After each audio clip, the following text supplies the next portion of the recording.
Hello, everybody, and welcome to the show today. I'm really glad you could join us. So, have you ever had a tough conversation? Or, better question, how many times have you avoided trying to have tough conversations that you know you need to have? Well, today we're going to figure all of this out for you because we're actually going to decode how to become a tough conversation ninja. So, after life as a consulting actuary to Fortune 100 companies, David Wood built the world's largest coaching business, being number one in Google for life coaching and serving an audience of 150,000 coaches and coaching thousands of hours in 12 countries around the globe. Now, he's the author of Get Paid for Who You Are with a foreword by Jack Canfield. Now, he was nominated to the Transformational Leadership Council alongside such thought leaders as Don Miguel Ruiz, John Gray, and Marianne Williamson. Excuse me. And David believes that the tough conversations we avoid are our doorways to confidence, success, and love, and they become the defining moments which shape our world. And he coaches high-performing entrepreneurs, executives, and teams, and now prison inmates as well, to create amazing results and deep connections, one tough conversation at a time. David, thanks for joining us today. Hey, thank you, Ty. And I like how you read that. There was a lot of enthusiasm. I have a lot of vigor and enthusiasm. I've never been accused of being a dull person. All right. I'm feeling I'm feeling a little pumped now. Let's do it. Well, I'm really excited you could be here because I think this is a great topic. I mean, tough conversations we avoid having them, but usually they're tough because they're really necessary. They're needed. So let me start there. I mean, why do people avoid speaking up from your experience? Yeah, well, it's a good question, and that points to what's happening for us. Let's take a concrete example. Let's suppose someone's late, and maybe they've been late for you a couple of times. Maybe they're consistently late, and you find that you don't want to say anything. That's a great example. Let's look at why. And for me, it's probably I'm worried they're going to get defensive. They might feel embarrassed, and then I might feel awkward. They might feel like I'm attacking them. Maybe they're going to say, look, you're making a big deal out of nothing. I was 5 minutes late. You were late 3 weeks ago, or 2 months ago. So one of the main reasons that I find that we don't speak up is fear of discomfort. Worry the other person's going to be uncomfortable, and therefore I'm going to be uncomfortable in doing this, and we're creatures of comfort, which is a little sad. Like maybe 304 years ago, we were a bit more robust. More things could happen to us, and we'd be like, all right, that's just how it works. Now, if our chair doesn't recline far enough on the plane, it's a problem, right? If our Wi-Fi is not quick enough going through the satellite, then it's like, damn it, this stupid phone company. So that's one reason. A second reason is fear of loss. If I say to you, Ty, hey, I feel a little disappointed that say you were 10 minutes late, or that you said you were going to do something for me, you didn't do it in the time frame, you might decide not to talk to me again. You might badmouth me in the industry and say that he's oversensitive and he's a bit of a jerk. So if I'm going to confess to my partner that I broke an agreement, I could lose the relationship. If I'm going to go to the police and say I did a crime, that's a tough conversation. Or go to someone and say, look, I did something that was wrong and I'm sorry, I want to confess and make it right. And they prosecute, I could go to jail. I could lose my job if I confess to doing something wrong at work. So I think those are two good, big reasons. And here's the third reason. Most people don't have my simple 4-step model, the simple 4-step tough conversations model. And so they're worried that it's going to be a train wreck. Fair enough. My hope is that once you have this simple model, which is a game changer, that it'll expand your range. And the things that before made sense to avoid, you can go in there and you can be a tough conversations ninja. You can be a leader and be the leader that you would follow. As important as it is, why do you think that people need to speak up and do this to begin with? It seems like a lot of these conversations could potentially even be avoided. We don't need to at all. It's just a matter of, do you want to be a leader? Do you want to be connected with people, and do you want to create results in your life? That's it. You don't need to. But if someone's late for you and you just tolerate it, what happens? Here's the cost. You're probably going to go and gossip to someone else. You go and complain to your partner, "God, that guy is always late." And in a corporate sense, gossip can be the cancer of the organization.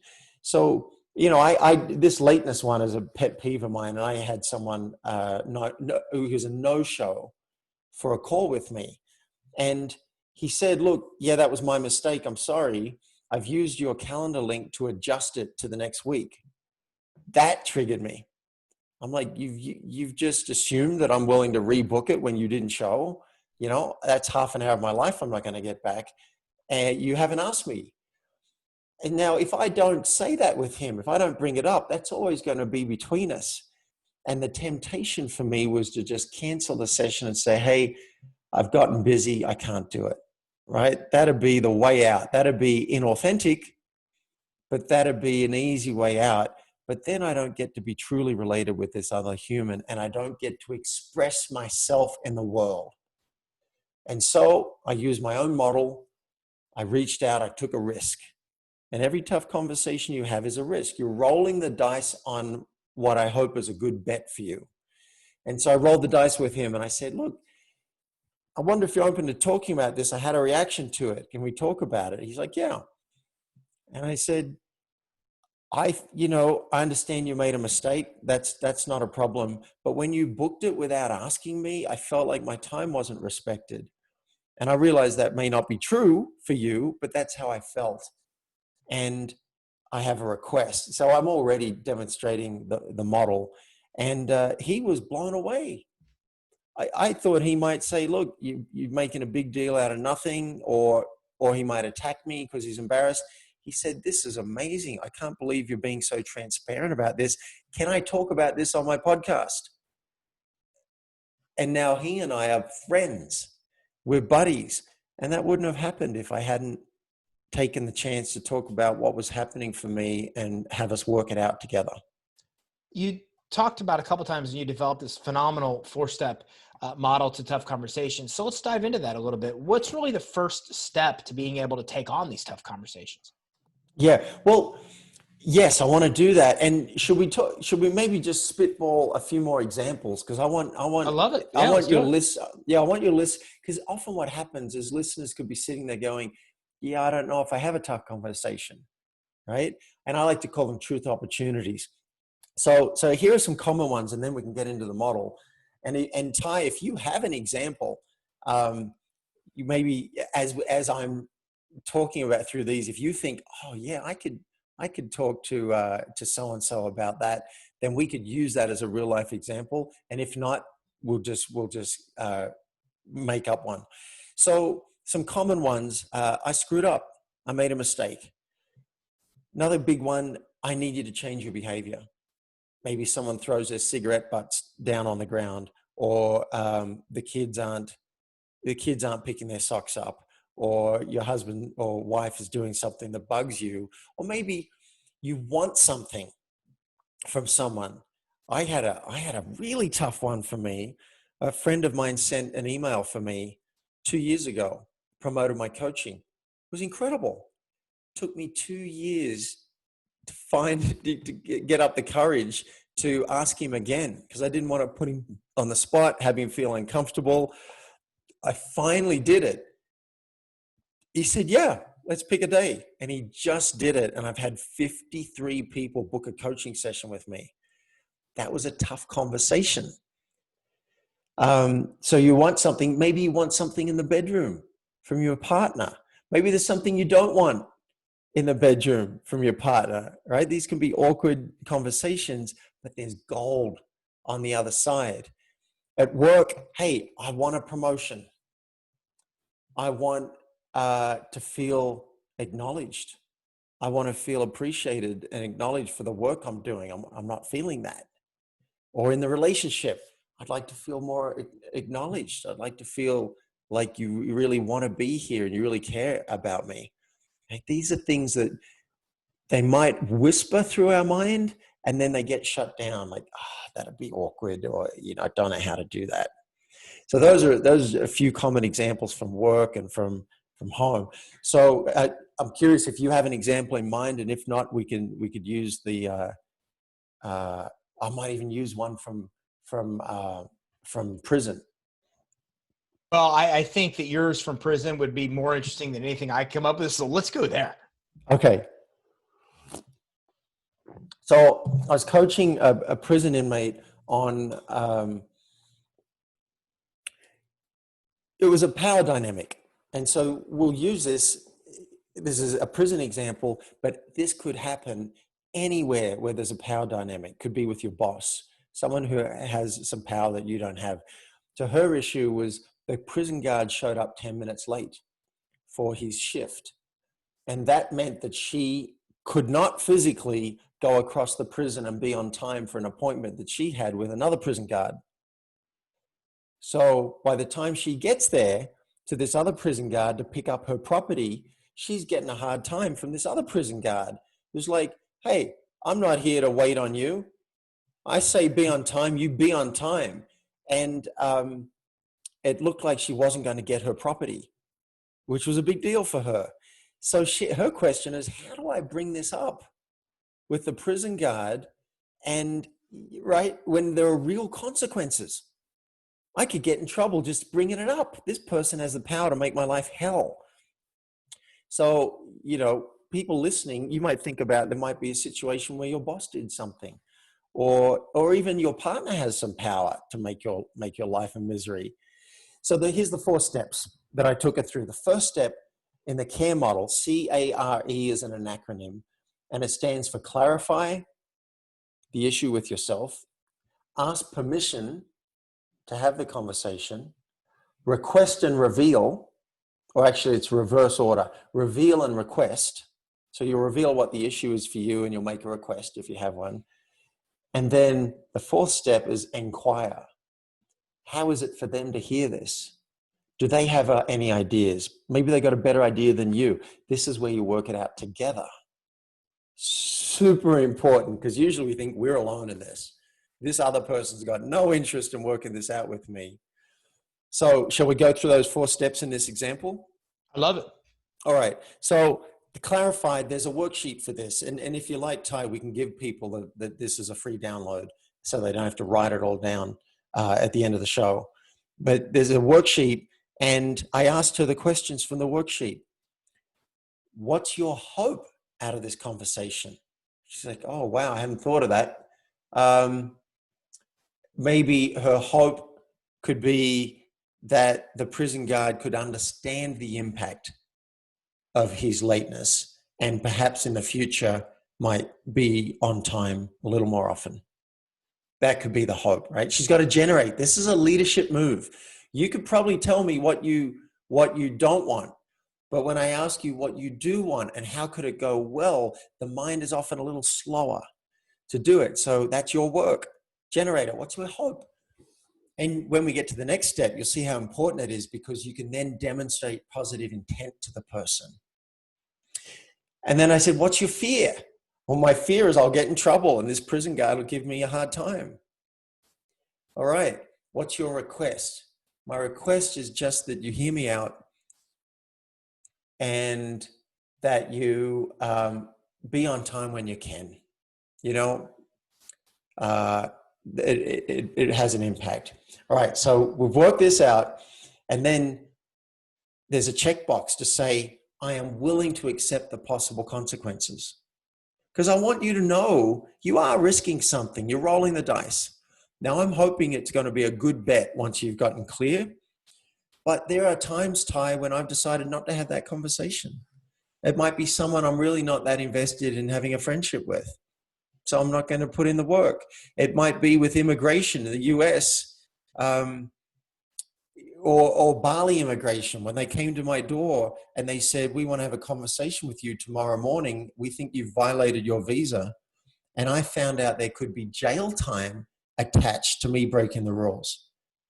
That's a conversation I decided not to have. I'm not willing to accept the possible consequences. So you get to choose. My hope is that you'll decide that you do want to take these good bets and take the risk. But that's fine if you don't. At least do the worksheet. Let's suppose you've decided, all right, I'm going to do it. Ask permission.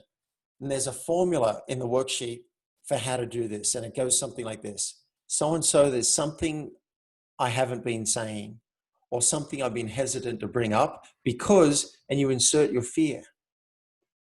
But I've decided to bring it up because you insert your hope. Do you have 10 minutes now? This is one thing that stops a lot of people. They don't know how to bring it up with someone artfully. This sets context. I have positive intent. I'm a little vulnerable with this, and it'll probably take about 10 minutes, and I'm asking permission. I'm asking for consent.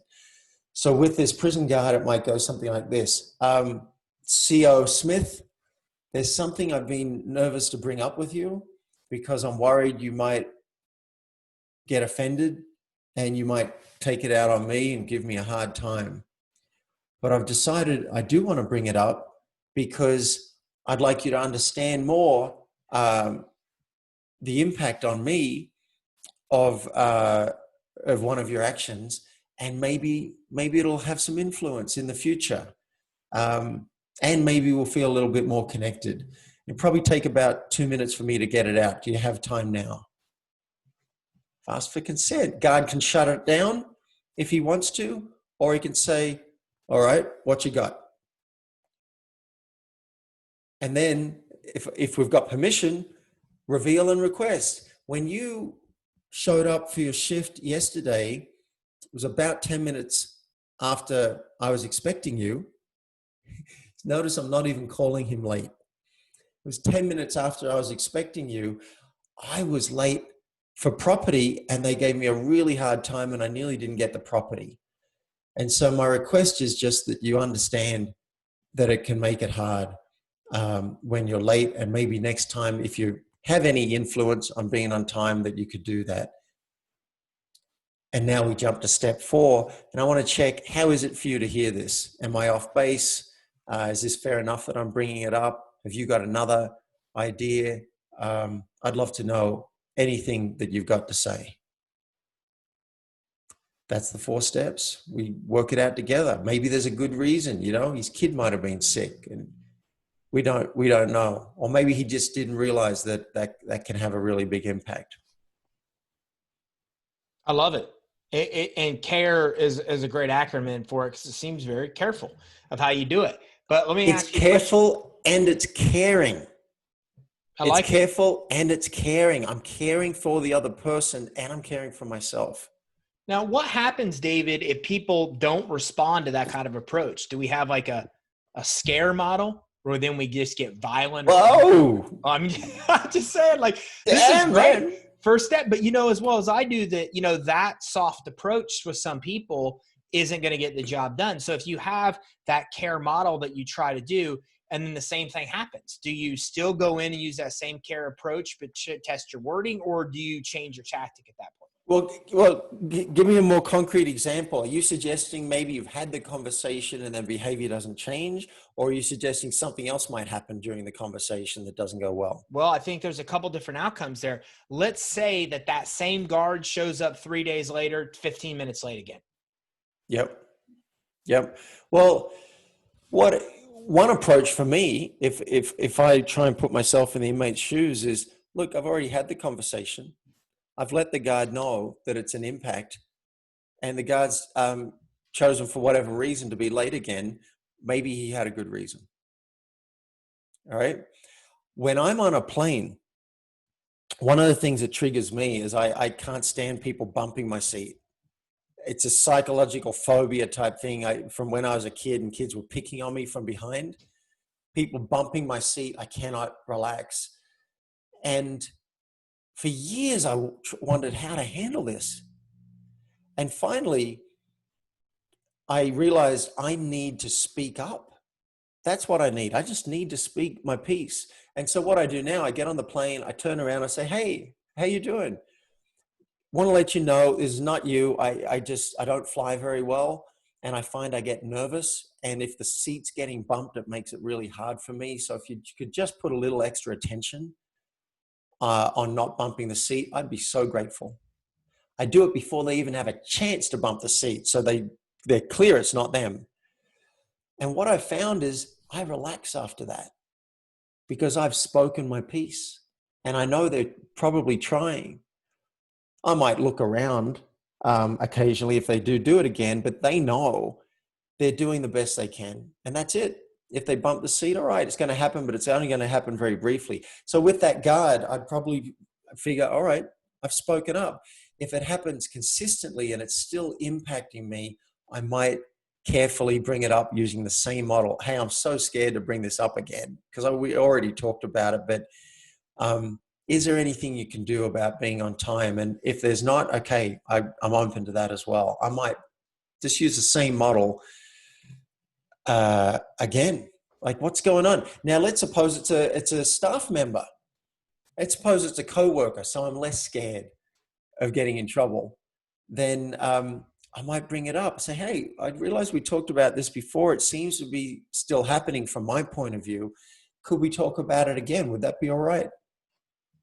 I'm asking permission, asking consent, and let's see what's going on. With a direct report, someone is reporting to me, I've had the conversation, they're still not doing what I asked. I'm really curious. Hey, could we talk about this? I know we had this conversation and that you didn't do it again. I'm really curious what's missing. I want to know. I'm not giving them a hard time. I'm just like, yeah, tell me, what is that? Do you not use a checklist? Might it be time for you to have a checklist? I've had this conversation with my direct report and she's like, yeah, I guess I do need a checklist. So boom, she's got to check it off, make sure all the stuff's done. Do you find that there are certain types of conversations that people just avoid? Like in all these scenarios, because I mean, you handle something very unique, right? I'm the only person I've ever known that handles this. So that being said, do you find like there are just certain topics that everybody seems to kind of struggle with having conversations on? And I'll give you an example. Like you said, the bedroom. That seems like an example that a lot of people might have on the personal side where that's a tough conversation. Like, do you find some conversations in business and in personal that a lot of people kind of commonly share that's kind of they're scared of? I think that's interesting. Yeah, for sure. I think the bedroom's a good one, or anything with your partner, anything where the stakes are high, right? It's tougher with family. It's tougher with your partner. It's awkward with your kids. Some parents, it's like, talking to my kids about sex, or talking to my kids about drugs, or telling my kid that I'd really like more time with them. Or I'd like to have more interaction and more engagement, that I miss them. These things are awkward. In the workplace, it's hard to say to your boss, hey, I feel micromanaged here. I'd like to have some freedom. Or I need support. It's often hard for any human. It was really hard for me when I went through anxiety and depression. I didn't know how to ask for support, and I was scared to ask for it because what if they said no? What if I reached out to friends and said, I need you to come over and be here in my house and perhaps sleep overnight?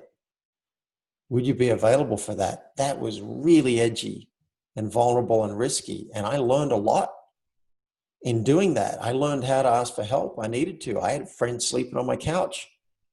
And, I'm just checking, am I really going to go there? I needed touch. And so my friend, who's a hetero guy and a bit homophobic, and so am I, was willing to hold me. I was like, this is what I need right now. And he's like, damn it, man, if that's what you need, that's what you're going to get. It was awkward. It was hard, but I was on my edge. I was desperate. And so these are some, there's a tough conversation. When do you know when it is a tough conversation to be able to deploy care? Because you talked about some that, like the one you just mentioned, that's obviously a tough conversation to have with somebody. But there are some that I would think fall in this category where the care steps and the care model would really be able to help you handle the conversation. But we don't even recognize that that's a tough conversation we're walking into. So how do we recognize that? That's the big one. That's the big kahuna.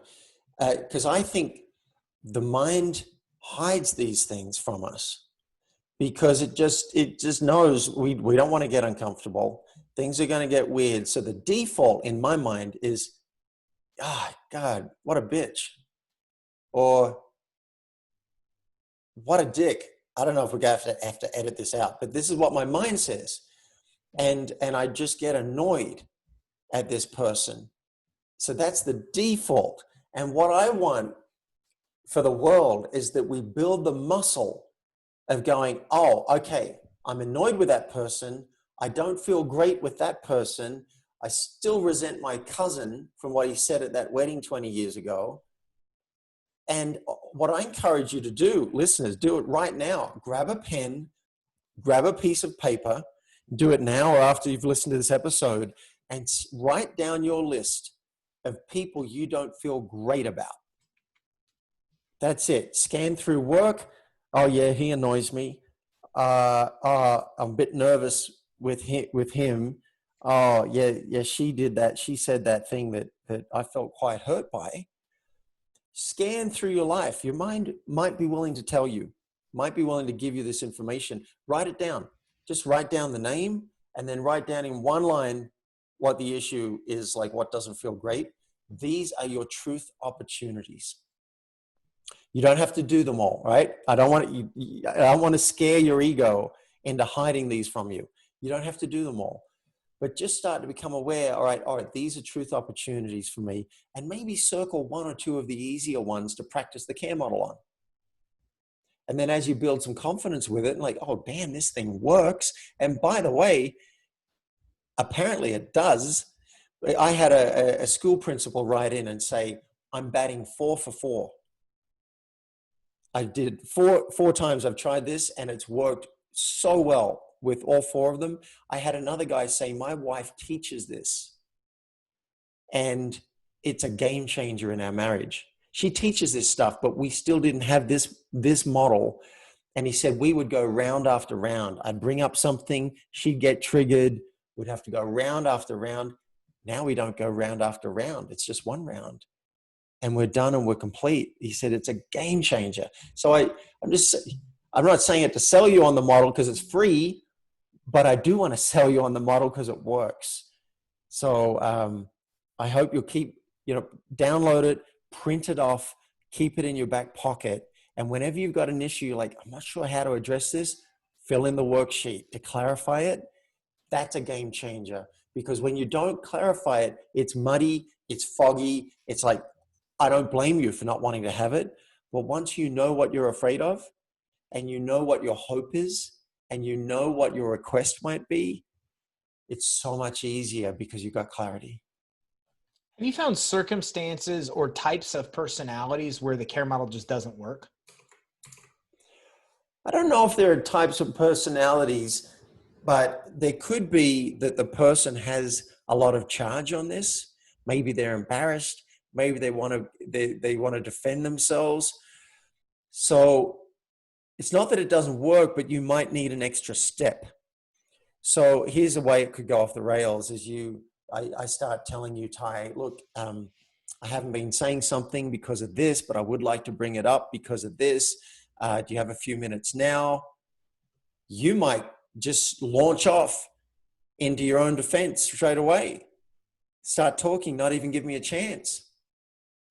So what I recommend when that happens is saying something like, well, can I pause you for a moment? Is that okay? May I interrupt?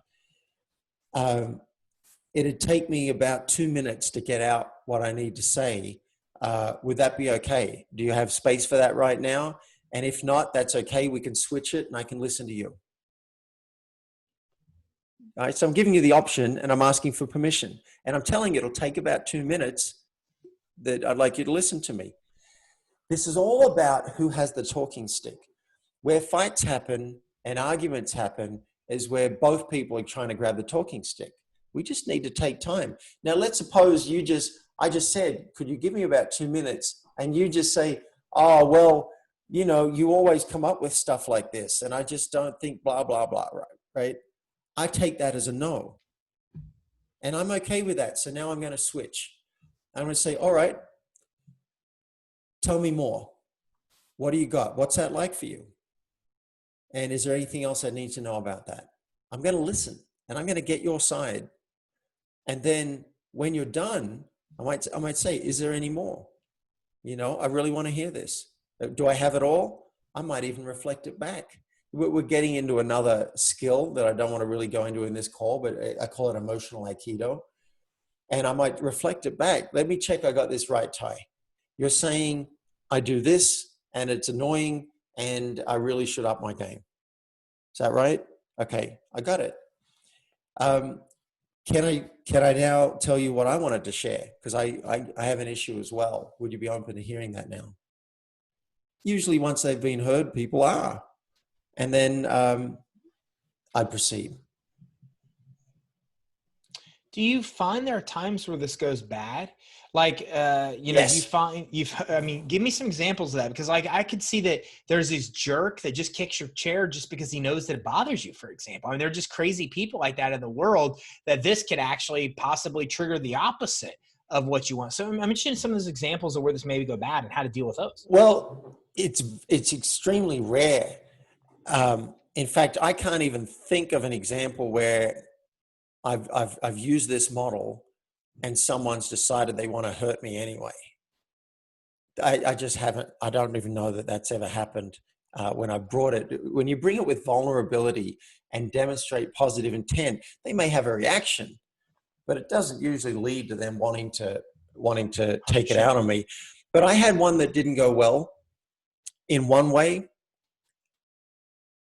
I'll let you judge. This was someone who I'd invited a group of people to my birthday party. It was too hard to invite a few and exclude the others. It would have been a thing. So I just invited the group. And there was one person in that group that I realized I didn't want at my party, because my experience is that she seems to suck the attention out of the room. Everything goes to her. Everything goes to her. And it's my party. I didn't want that. And so what do? Do I uninvite her? Do I have a tough conversation with her and ask that she be conscious of that and keep the attention on me? I decided to have a conversation.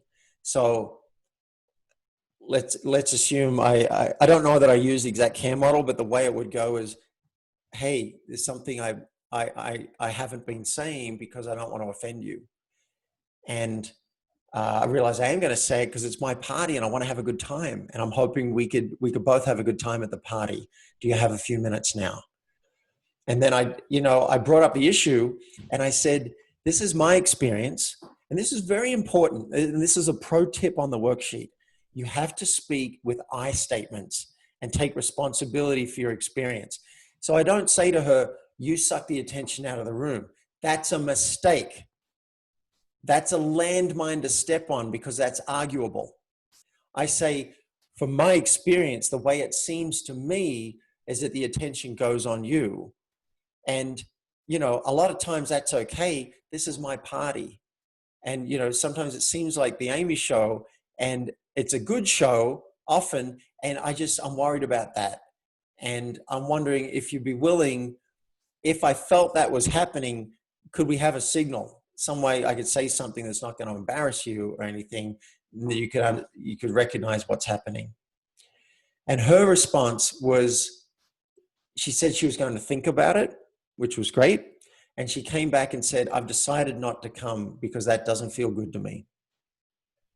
I said, okay. That was 10 months ago and we haven't spoken since. Now you could say that went off the rails and that didn't go well. But I might even argue that maybe that's what was appropriate, that she doesn't show up and that we don't talk anymore. We weren't good friends anyway. It's not like we were talking once a month anyway. We're more acquaintances. And I'd be happy to see her, at another event, but I'm not really interested in building a relationship. Now, Had she said, you know, you're right, I've had feedback like that before. Sometimes I go unconscious and I do kind of draw the attention. Look, I want you to have a great time. What can I do to make this the best party ever? She could have done that. So I'd created a space that she could have stepped into. She chose not to, and I think that's appropriate. So I still call that a win. Sometimes the result will be someone will be like, well, I don't want to be your friend. Or I don't want to be in this relationship if that's how you feel. I say that's important information to have.